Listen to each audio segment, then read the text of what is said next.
Hey folks, thank you for joining us for another exciting episode of Yoml. This is the Year of Magical Learning podcast. Today we're doing reflection 249, and this is also a two-part reflection from a book called Year of Yes, How to Dance It Out, Stand in the Sun, and Be Your Own Person by Shonda Rhimes.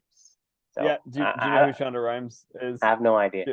You have no, I didn't think so. All right, that's a, It so doesn't seem like this is the kind of book that's in your kind of like realm of interest, but who knows? the this was a book that my wife and I did together. Okay, that makes sense. Yeah, yeah.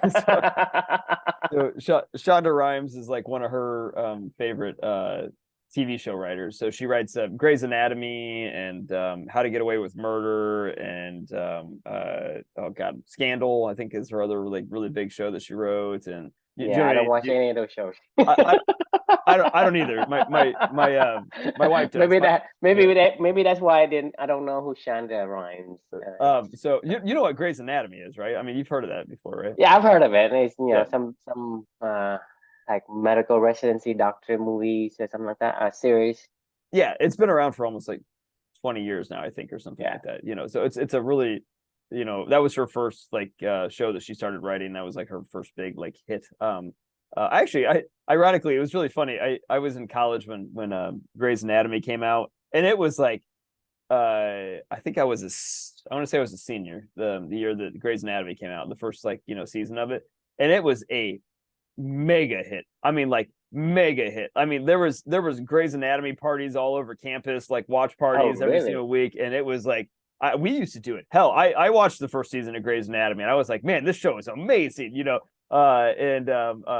was really good actually. I mean, it was just a great show, and obviously there's a reason why it's been around for 20 seasons. And Shonda is, it's her show. It's her writing. It's her, she's a great writer. And she went on to make a lot of other, great TV shows as well. And she has her own little empire that she's built now of, like the Shonda Rhimes, movie shows and stuff like that she is very, very, very famous for. Anyway, so the reason why this book was chosen was because my wife's a big fan of. My wife still watches Grey's Anatomy. I stopped watching after season 1, but she's still 20 years later still religiously. Are they still running? Yeah, it's still on right now. Yeah. Oh really? It's still on. Like it's like I'm blown away by that. I'm like, this is wild. Like I mean, anyway, so my wife loves it. Like and so we came across this book, and I was like, hey, oh, all right, you want to do this one? And she was like, yeah, that sounds fun, let's do it. So this book's about Shonda's life and her year of yes. So she did like she found herself in her own little, I don't want to call it an atomic bomb event, but like she found herself in her own, like kind of trapped in her own world of her creation of all the TV shows and things that she was doing, and kept saying no to like everything, and really had shut herself off from the world, and just focused on her kids and her show and her shows, and that was it, kind of thing. Like, and she had kind of stopped like living really beyond her own little, like the stuff that she did every single day, beyond her meaningful work every day and her children. Like she had stopped just like living her life completely, and so she had a bit of a I gotta shake the shake everything up situation. And seems like she eats too much chocolate. something like that. Yeah, she was like overweight, was unhappy, was kind of borderline depressed, and felt kind of imprisoned by the world that she had built a little bit. So she decided she was going to spend an entire year of saying yes. It was either her agent or somebody, they asked her to go do something. She gets requests all the time to go do something, and her it was like her manager or her agent or something like that was like, yeah, I know the answer. And he's like, you don't need to tell me. And she's like, what do you mean the answer? And he goes, you always say no to everything. Like I don't even, I don't need to ask. So she made a deal with this guy or this person that she was gonna force herself to say yes to pretty much anything that came her way for an entire year, and just see what happens. And that was what this book's about, was her year of yes.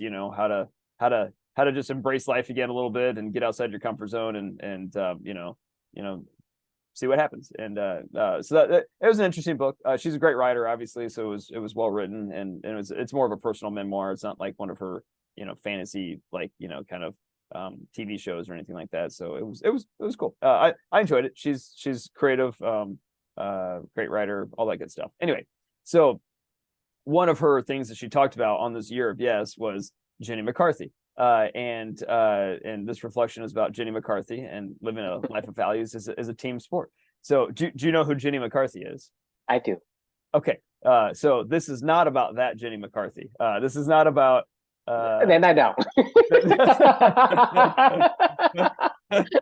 So, it's just kind of funny that this is the Jenny McCarthy is actually the name of Shonda Rhimes' nanny. So Shonda Rhimes is not married and she has 3 children. I can't remember if she had them all via in vitro fertilization or like adoption or something. She just isn't married, so she decided to have children outside of just on her own and not have a husband. That was like a decision that she chose to do. And Jenny McCarthy is her nanny. And all the things that the whole year of yes, and all the things that she does in her career and all of her meaningful work, she devoted an entire chapter of her book to Jenny McCarthy, and how Jenny McCarthy is like allows her is the true glue in their family that allows her to to be able to do the things that she likes to do, and specifically this year of yes, for sure. I mean, to get outside of her comfort zone and have somebody there she could trust that knows that they can take care of the family and take care of all the responsibilities of life. And it made me think, as this is the year of magical learning, right? This is all about like learning lessons and how you apply it to your own life, about all the Jenny McCarthy's in my own life, right? Living a life of values and meaningful work is not easy. It's fun. Don't get me wrong, it's a ton of fun, but it is not easy to constantly say no to so many other things and only say yes to the stuff that aligns to who you want to be, how you want to live, and the mission you want to bring out into this world. To do that, requires an insane amount of orchestration and coordination of life, right? I mean, we talk about this all the time of even doing this kind of thing right now, like you and I, we've met every single night for almost 3 years now, around this time of night. Well, it's actually changed a few different times just to accommodate life and schedules and stuff, but every single night, sometimes it was during the day, sometimes it's been at 6 o'clock, sometimes it's been at 8:30, which is what we've been doing for the past couple of years, or about a year or so now. These things are not easy to coordinate around. There's a lot of life that happens, like and saying yes to this and no to everything else is not easy. Or similarly in the mornings of all the stuff that I do with Amelia and making sure that like it is very easy for life to get in the way, whether it's we've talked about this many different times of like the AC went out or whatever, you're on vacation, or you got an early morning meeting you have to get to, or you have to travel for work, or whatever it is, right? Like, I mean, it's all these, life constantly comes at you in waves, and to be able to to keep your ship pointed toward what you like to do and producing the meaningful work that you like to produce, requires an entire team kind of behind you in order to make that happen, right? So for me, it made me think about my own wife, right? Like hell, this conversation right now, like, I mean, there's been a lot of sacrifices that she's made to allow me and you to be able to talk every single night, for an hour, over the past couple of years. And I'm sure your wife does the same. And I'm sure, your kids do the same, and everybody, and all the team behind, True, and allowing him to do the stuff that he does every single day. My wife is a saint for dealing with and putting up with me. I know it's the work that I do with Amelia and living for 2 every single day is truly like important to me. But I can't do it alone. Like, Luca's poopy little diaper could be waiting there for me and distract me, right? Like, and that's okay, because I like, being able to take care of, my children and be, an active parent, but you can't really produce meaningful work and be able to do all those other things at the same time. It's just not possible. Like, it's got to be a trade-off of time, in order for you to have time to do this stuff, right? Like, it just isn't possible. So for me, my wife is incredibly important for giving me that time. And then this made me think about my own Jenny McCarthy and our own nanny, Kiara. She was had been around for almost 2 years with Luca, or like a year and a half with Luca. And she not only allowed me to do my meaningful work every single day, she'd get here early up in the morning, so I could go upstairs and write and, and learn and read a book or do audiobooks or whatever, or go get a workout in with Amelia. And she'd be the one that I could hand off Luca to and let her, take care of him. And when I would hand him off to her, like, I knew that she would treat him not just like, a nanny would, but like it's her own child. I mean, she was amazing. Like she was the glue that held our family together. Not only did she help me be able to do my meaningful work every single day, she helped my wife. Because my wife's charter school that she started, that's her expression of meaningful work that's honoring our daughter in her own way, and she's told me that many times, and without Kiara being able to be there to help us, and other people in our life, my mom, my dad, my aunts and uncles, and whatever, right? Like people that are there to help us manage life. Like none of this is possible. I mean, like, let's just call a spade a spade. Like I mean, I couldn't find time in the day, to if I had to take care of Luca or other responsibilities that you can't get away from, if I couldn't slip away for a couple hours a few times a day to be able to produce meaningful work and live for two, it's not possible. So I thought this was a really good reminder and a life lesson to write about and spend some time reflecting about, of really truly living a life of values is a team sport. Like everybody has duties to do in this world. Everybody has responsibilities that you not just want to do, but you have to do, right?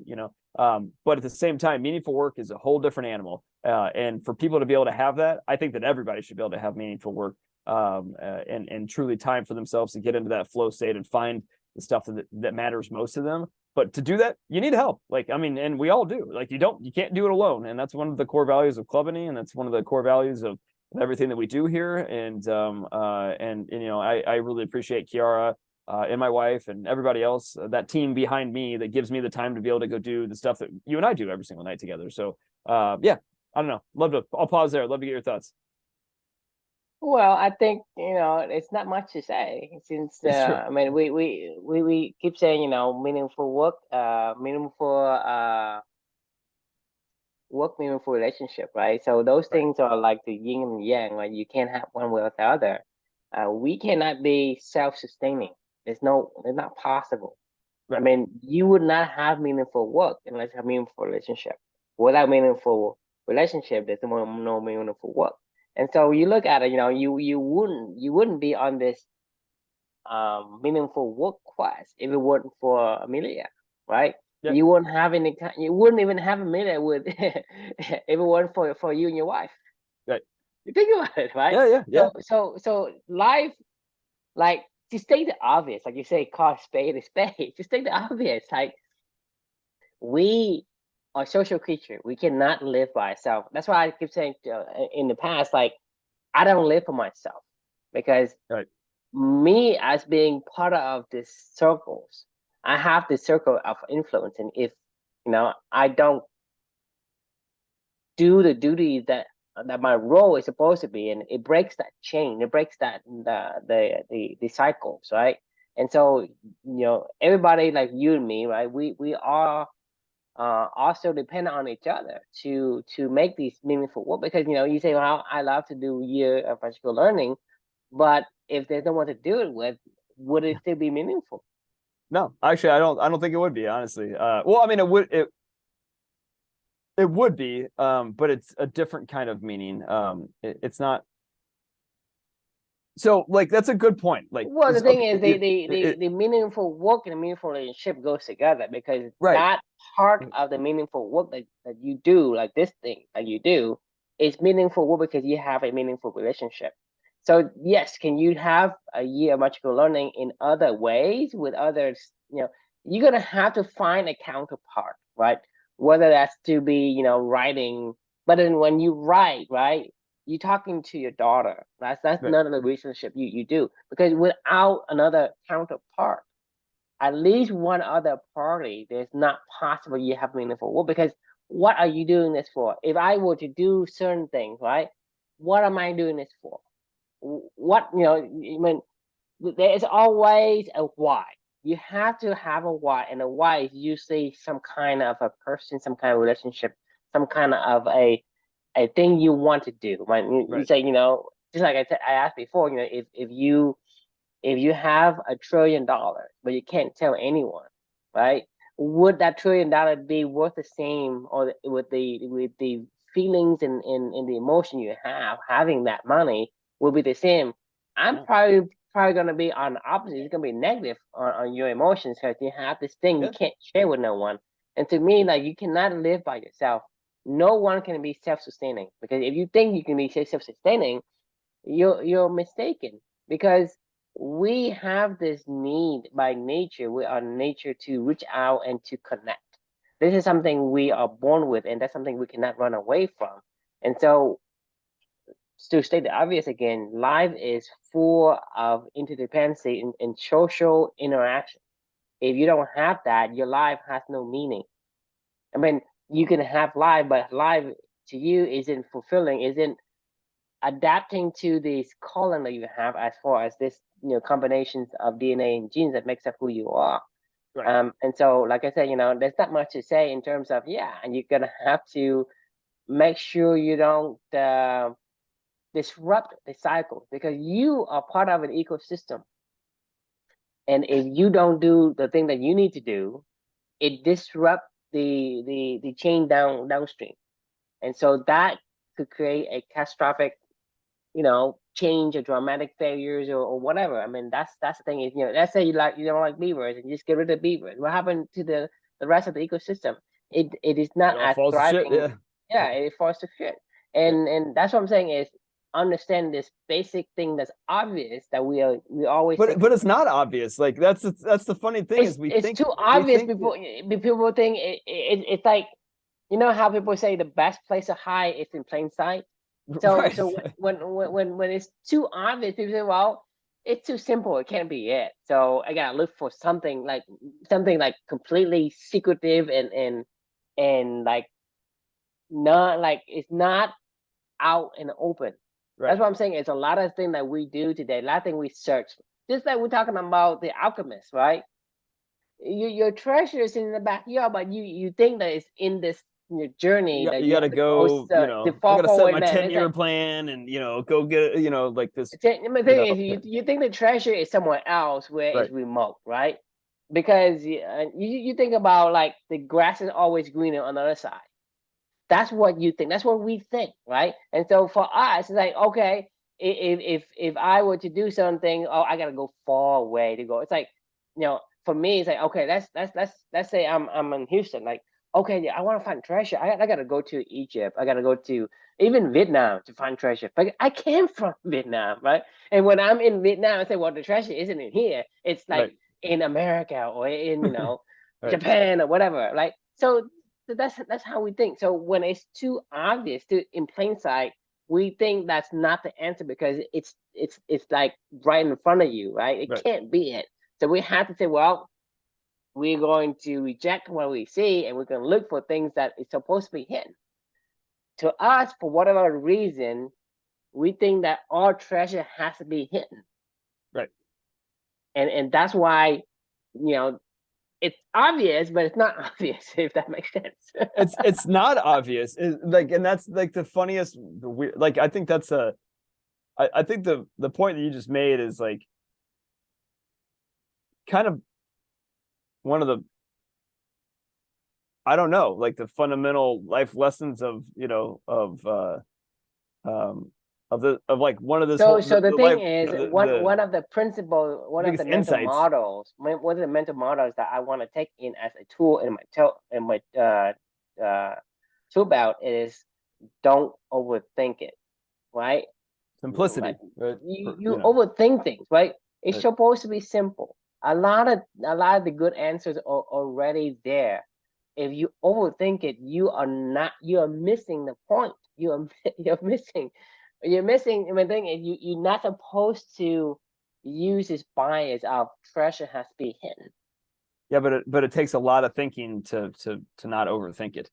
So that's what I'm saying is, the simpler the answer is, the more profound the understanding, because And you it takes look a at lot, that right? It because you look takes a at lot. what we were talking about, the E equal MC square, right? It's a very simple formula. It's only Right. like two variables, Yeah. right?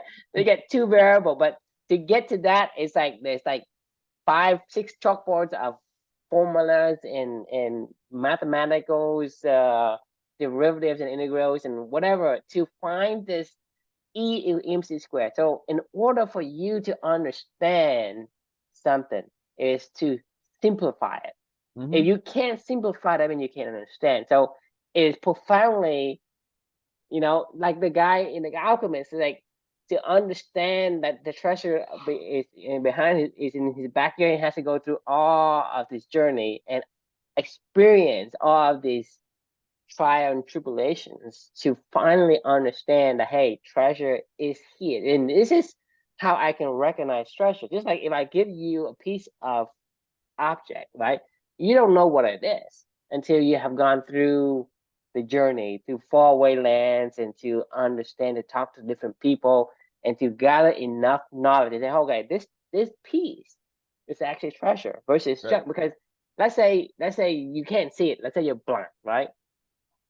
Only when you go through all of the different parts of the world, when you talk to different people, they give you a peek at the piece of the picture of your eyesight, for example, like maybe a hole, a little bit like a hole each, right? And when you talk to somebody, you have a bigger of a hole. And then by the time you get back, you will be able to see what object you have in your hand is, because in the beginning, without knowing it, you're completely blind to it.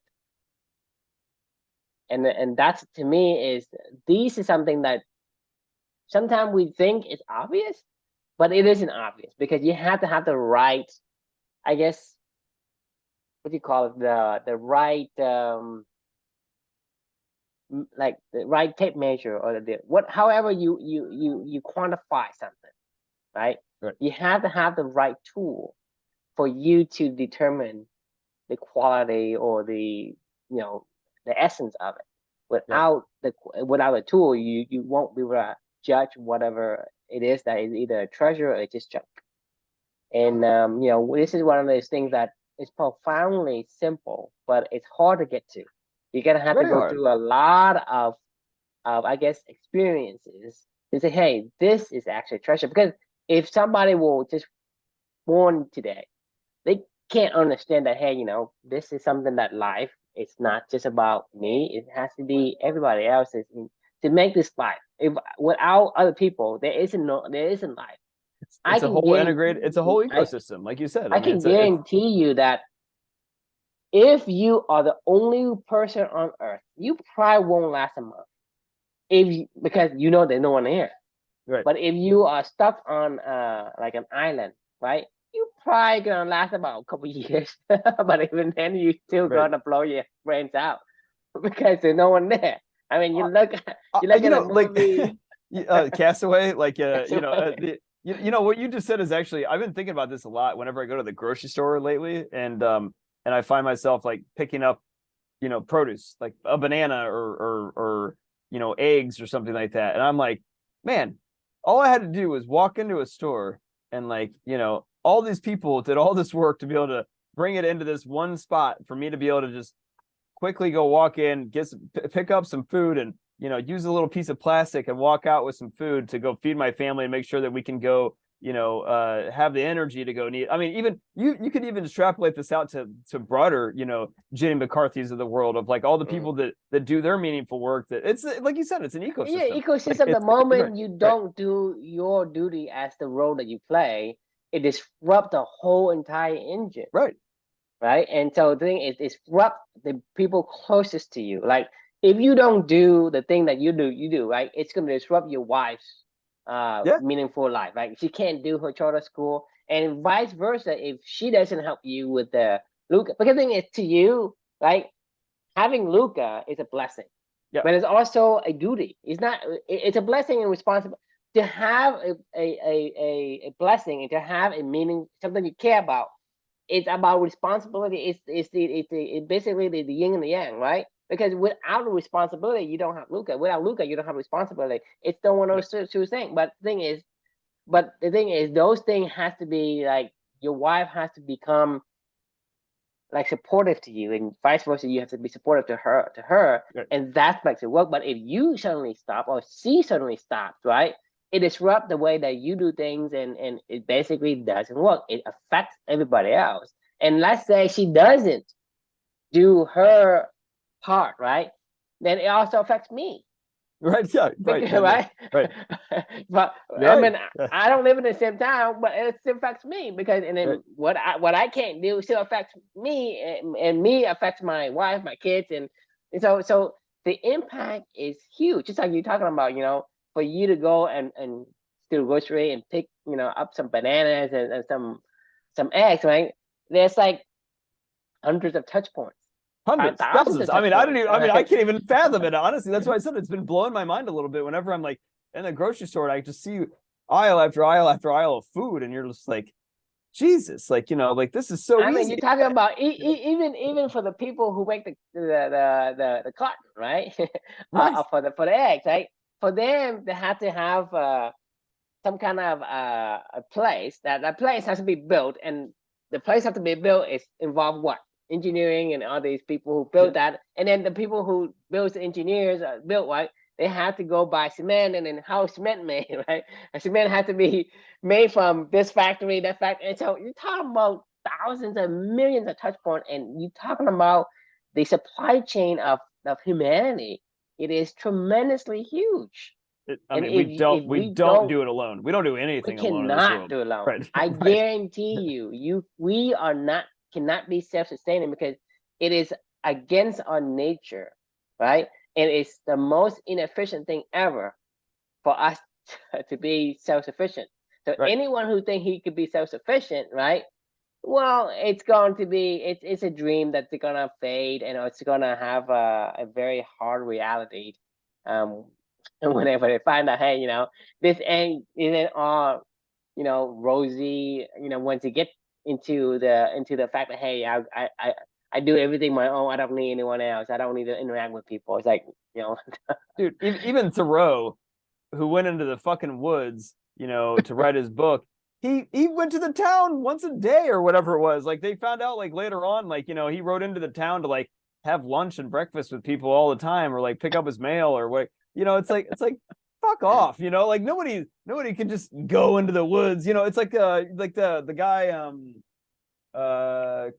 Christopher McCandless from Into the Wild, right? The guy mhm. that literally like went off the grid and just rode off into the Alaskan bush and died. Like I mean, like he tried, like he didn't know what he was doing. Like he didn't know he shouldn't eat the stupid berries that he ate. That he didn't know that it like When he eat the berries and then he be incapacitated, who's gonna right. help you? No Who's gonna one. reach out? Who's That's why gonna he reach out their died. hand and help you, right? So that's why no one can live alone. And the thing is, for the most part, like I'm saying, is if you are the only one on Earth, or if you're the only one on the island, you going to kill yourself, right? That's not to mention that, hey, there are things you do that you could eat something bad. You probably get die of poison. You step on some hole and you fell down, Right. and then you. I Break your mean, who's good? ankle I and you mean, can't move and you just can't eat. I Like mean, let's say you have like none of those like things out there to get you. You probably gonna kill yourself out of boredom, okay? And right. so, but you're talking about like it's very easy for you to say, well, I'm gonna drink this water. Well, this water is contaminated with something. How do you know? And once you are incapacitated, you can't fix yourself. Somebody has to fix you. Right. You cannot like literally you cannot fix yourself because once you go like even if you have a fever, right?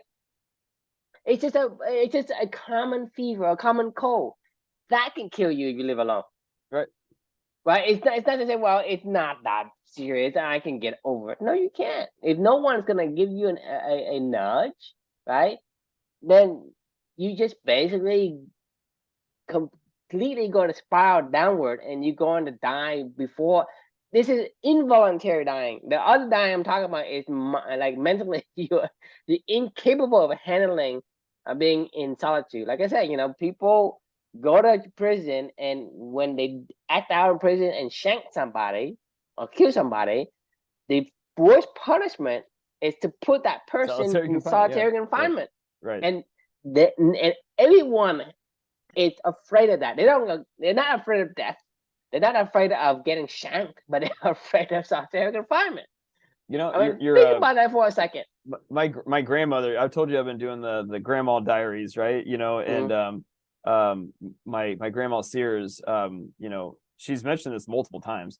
She was like, one of the things that she's most afraid of is dying alone by herself in her bedroom and nobody knowing that she passed away and being there just by herself for days on days and days until somebody comes over to the house to go visit her, or something like that, or like knocks on the door. And she's like, I know that's irrational. She was like, I know that won't happen. She was like, I know whatever, but she was like, I live alone because my grandpa died, like 12, 15 years ago or something like that. And yes, she spends a lot of time and keeps her days filled with, friends and family and church and all the other activities and all that other stuff that she likes to do. But technically she's at home by herself every single night, and she's like, I'm just terrified one day I'm gonna like just, not wake up and nobody's gonna know that nobody's gonna not even know, Yeah, I mean uh, it's just built in our gene for whatever. Because like right, even you, for me, like you think about it, if you die, like who cares? right. Like for me, like you think about it, if I die, once I die, I don't really care anymore. And really, really, I don't really care because I'm Literally, dead. I mean, yeah, literally, Right? you And so can not the thing care. is, it's kind of like your human nature is built in for you to say, well, I don't want to be that person who die alone. So what do you mean? Like it doesn't make sense. It Right. does not make sense to say, hey, I'm afraid of dying alone. I think it's you're afraid of leaving this world with no one by your side or whatever. That's what she means. Yeah, I yeah, don't. yeah. I think it's for whatever reason we need that. We just need other people to help us to live, to keep fighting for each other. I don't know. I mean, like it's this is a really interesting conversation just because it's so true. Like, I mean, like so Kiara, hasn't been our nanny for the past 6 months because she had her own child. So in January, her daughter Naomi was born, and that's her personal first child. And so we all agreed, she was going to take maternity leave and decide whether or not she wanted to come back or not. And she's like, I just want to kind of be a mom for right now on my own, Mm, and we're like, that's totally fine. That was why Luca right.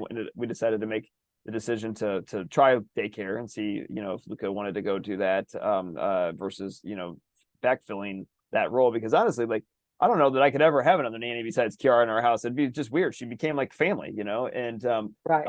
and the funny thing is obviously we still stay, connected with Kiara, and we plan to for forever because we're all kind of linked, to Luca at this point in time, for forever. I mean, she spent a lot of time taking care of him, and spending time with our family. Well, today, Mother's Day was yesterday, and today, I work at home, and I dropped Luca off at daycare and came back and went out on my run, and Amelia and I were listening to our book right now, or it's a book called "In Praise of Slowness." It's about, like, basically not running for trains, and Hmm. is pretty much what the book's about. Just like, the slow movement of, going at your own pace and doing the stuff that you like to do.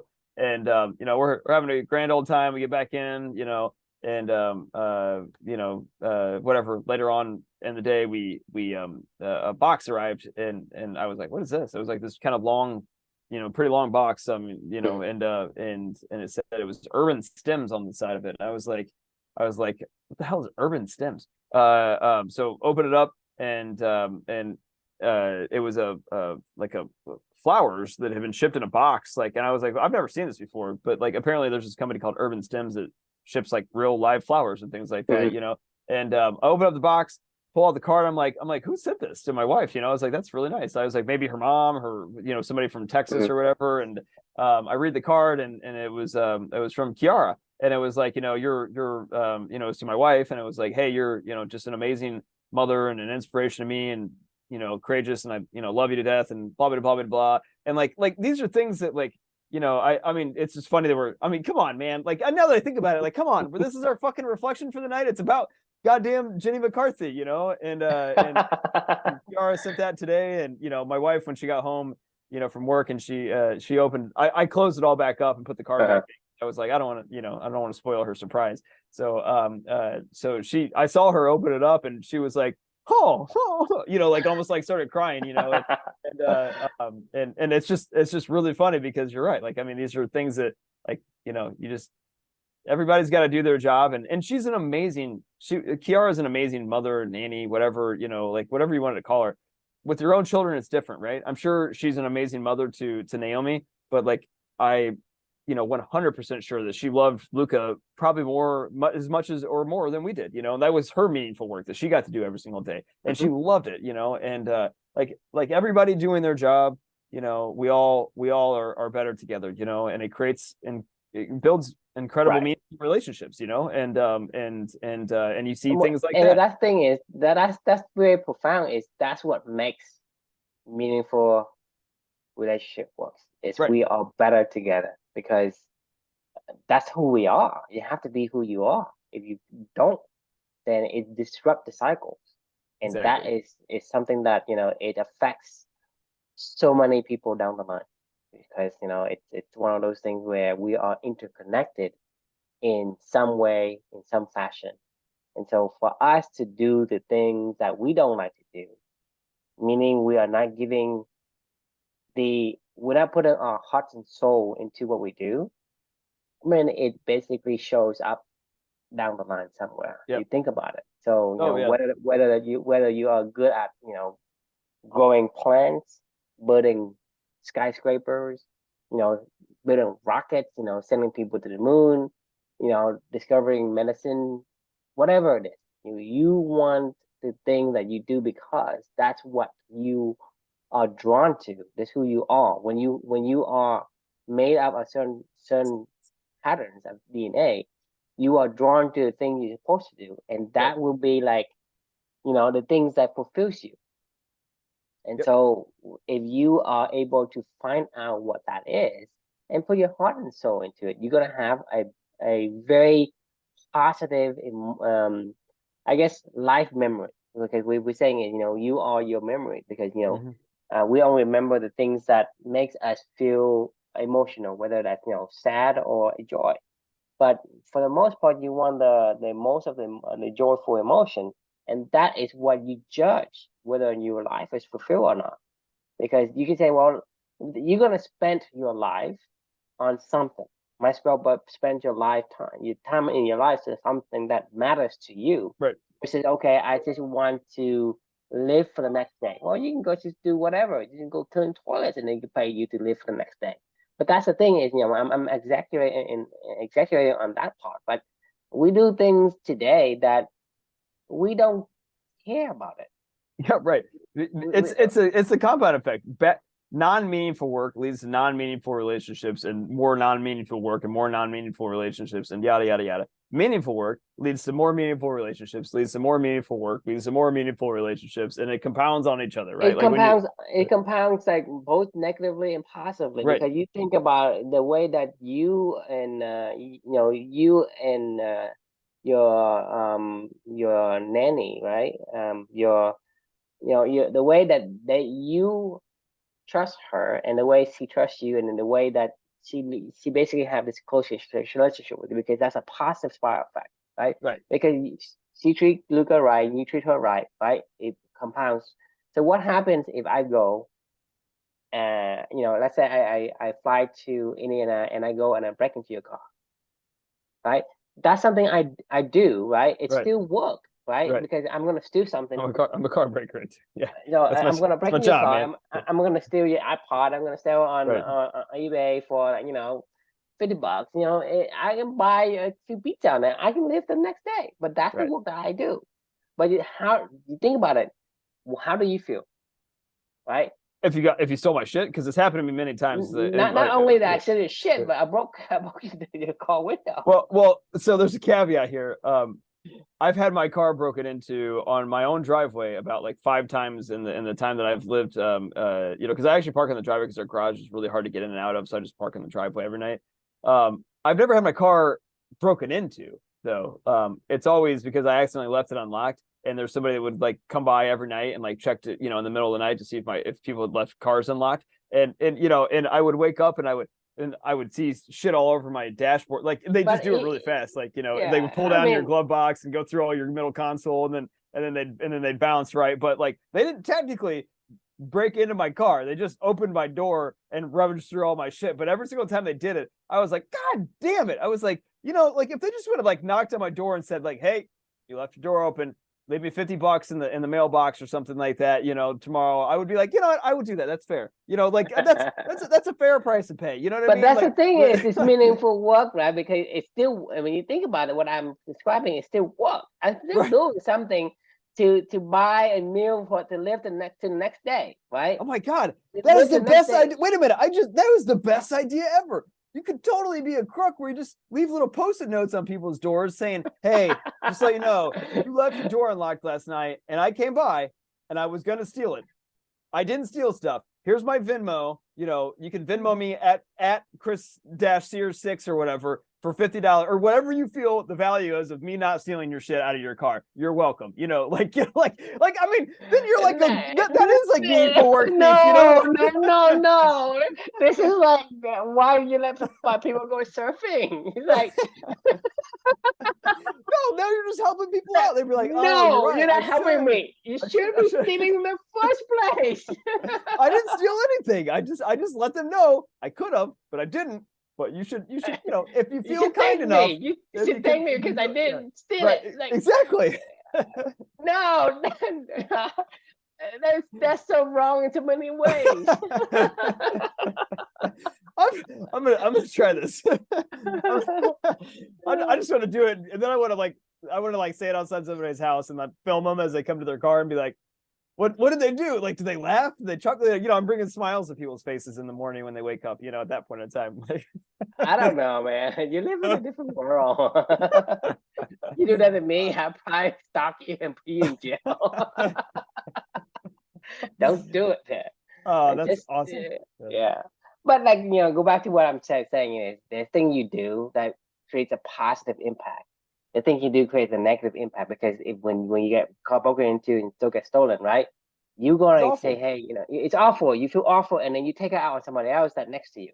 Yeah. And that person can take someone else and next to them, blah blah blah. So the impact of the ripple effect is so huge, depending on negatively or positively. But I'm saying is the thing that you do is still requires an effort of energy or whatever. You still work, right? But the thing is, whatever you do, it's either positive, where it builds up, or it tears you down. Right. So it's like you can say, well, but that's what I'm saying is choosing the directions of what you do is important, and understanding the obvious of life is that we are in this intricate ecosystem. And if you understand nature and you flow with nature, the compound effect of the ripple effects, it is huge.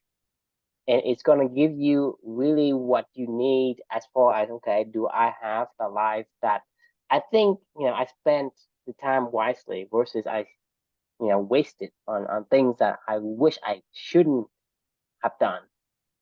So I mean that's the thing is this reflection kind of reminds me of having the piece of data, having the piece of information.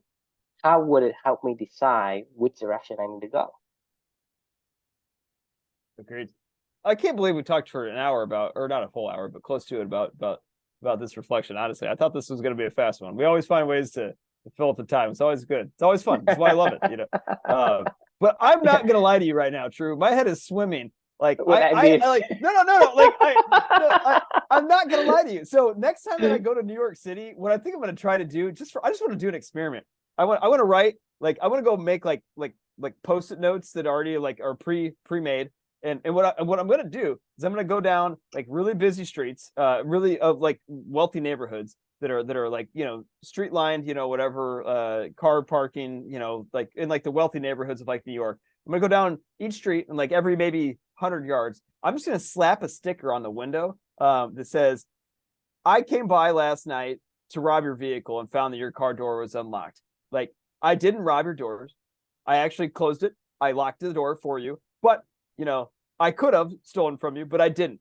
Now, if you feel that this was of value, I mean, for I you, would make $1 trillion. I mean, I'm saying like my like I don't even need it. They don't even need to know their car was actually open. Now that's deceitful. That would be against my integrity. No, because this is what I do, right? Because I put a sticker on it. I'm just gonna print like thousands of stickers. Okay, I'm gonna Right. just put it on there. Say like Stick on every window. I was gonna smash your door. Right, your door is gonna cost you $5 or more to replace. Right, you give me 10% of it, which is only $50. Send it here. Right, I'm gonna slap on a car like hundreds and thousands of cars. Like, I know. That's what I'm hey, saying. Like you can go do that every night. I Like can I make would. 50,000 a day. You really could. I mean, I would have paid. I would have been like, well, shit. I would not have I paid. probably had like a $5,000 worth of shit in my car. Like they could have taken all that. Yeah, I mean, I'll give them $100. But Like, that's fair. this one gets me though. This is exactly why I don't like that book. Why people surfing? You remember that book? Of course I do. It's like you should thank me because I didn't smash your car. I saved you $450. But you're the one who's gonna cost. Man, if I was a homeless person, I would just go into the shittiest neighborhoods. I'd spend $20 making some pre-canned, like post-it notes. I could just take one off of my little pad. Like all I gotta do is just walk up and down roads, like, like send me Bitcoins. Venmo me at, like make up a dummy account so people don't know who you are, right? Whatever, Venmo me at. That's why there's Bitcoins. I mean, right. Why you think cryptocurrency? What's the reason for cryptocurrency? I wouldn't even have known that. That's a great point. Now you got to just pay me in Bitcoin to some account you set up. This is great. True. This is great. All right. Next we're gonna work through this. Next time I go to New York City, I'm gonna do a trial. No, I think we should turn this into an empire. Let's start doing. I mean, we can start training some high school kids, or middle school kids to go say all you have to do is put notes on there. I'll pay you whatever an hour, whatever. How many you post? I'll give you a certain percentage, whatever. I mean, you're gonna make $1 trillion. You would make so much money doing this. Like, I mean, and it would just be funny, like, and then we can give it back to Clubney. Maybe that's our cash cow. Maybe that's our franchise that we can do to go, fund scholarships all day long for people where we're just saving people's. Why do we need to fund scholarships now? Wait a minute. What is the difference between what we're talking about and insurance? Huh? What is the difference between what we are talking about and insurance? I don't know. I don't see the difference, but still. they just slapped it on our house saying, hey, a fire didn't burn your house down today. You want to pay me $200 this month? I don't think it works that way. I could have burned your house down, but I didn't. $200 this month. Look, we could also say to them if oh, never mind. I guess it's not totally that way, because I guess technically they're on the hook legally if something does happen to your house, But they're screwing up. Anyway, let me think through. I'll have to think through this. We can wrap for the night, but my brain's spinning over here. I got some things. You need to spend it on something else. I got some stuff to work through. This is so wrong in so many ways. Okay, I mean it's a great idea. Just like so for me it's like I can if we go down this path, right? I can probably do better than that. Hey, you spend a whole day, you make 50,000. Why did you go ask from the bank? I get $1 million, right? My God. I didn't rob you. I didn't rob your bank. Give me I could 10%. 10%. Give me 10. That's what I'm saying is we can make a lot of money, but that's what I'm saying. Didn't rob your bank. Please send payment. Don't even you can pay whatever you want. Like, I mean, we're gonna leave this open ended, right? Like, I mean, you could I'm not demanding payment of anything. I'm just saying, like, whatever you felt the value of me not robbing you was to you, like, you send it that way. So I'm only going to target like Porsches and like Ferraris and whatever, like really high end cars or something, where people are like, ah, shit, man, I did have $10,000 in my car last night, because I got for whatever reason, I guess rich people probably carry around $10,000 in cash. I don't know. I mean, maybe they do. Rich people don't. Okay, well, fine, whatever. I don't. They carry around really expensive Balenciaga sunglasses that were $5,000 or something like that, or So anyway, all right, we're just gonna have to stop this conversation now because Yeah, we should have stopped a long time ago. Yes. All right. But to Well, humor you. all right. Well, to end, taking it back to sanity world, the question we can leave for everybody is who are the people in your life that make your meaningful work possible? Something to think about, because you definitely don't do it alone. It's And important. it is important. So thanks for joining, and we look forward to seeing you all tomorrow night. Yes. And don't go do that thing that Chris said. Don't do it. All right. See you guys. See ya. Bye.